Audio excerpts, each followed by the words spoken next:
Wagner is the most influential composer who ever lived. Richard Wagner was born on May 22, 1813, in Leipzig, Germany. His stepfather instilled him with a love of theater, and by 21, Wagner wrote The Fairies, his first opera. Wagner was devoted to the theater from an early age. In fact, at age 15, he actually considered that he would become more of a playwright than a composer. And he wrote a drama, and in classic Wagnerian style, it was full of murder and insanity and quite the tragedy. In 1840, he became the first music director of the theater in Riga, Russia. But it was in Dresden, Germany in 1842, when Wagner staged Rienzi, that he became a noted composer.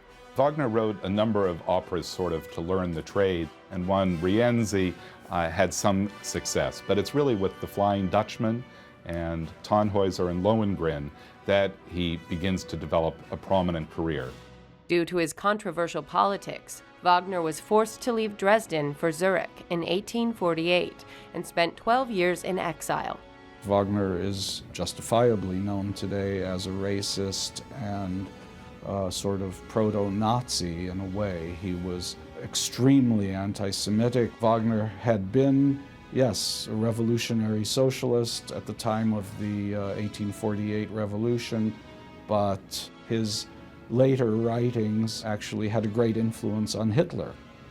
During his time in Zurich, Wagner wrote a set of notable essays entitled The Artwork of the Future, and at the same time began work on the four-opera cycle, The Ring of Nibelung.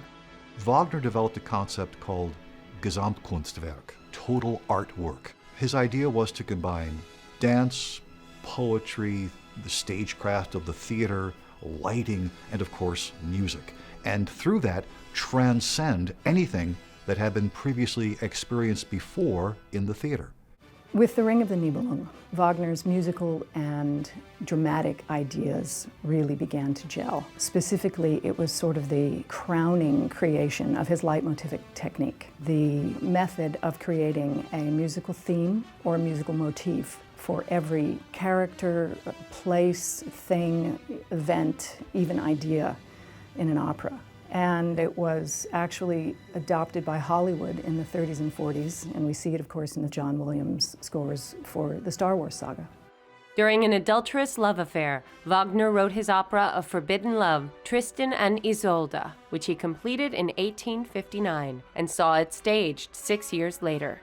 Tristan and Isolde is one about young lovers that desire each other, and to convey this desire, Wagner wrote what we call chromatic music. It's music that doesn't resolve, that you feel a constant sort of yearning, and it only is resolved when the characters die at the end. But the impact of this type of writing, even for composers that never wrote operas themselves, was enormous. Wagner completed his final opera Parsifal in 1882, and the following year he died of a heart attack at the age of 69. But Wagner's influence can still be heard in modern film scores such as Lord of the Rings and Harry Potter. The path of music changed forever with Wagner. He pushed harmony, he pushed form, he pushed drama to levels that had never before been seen.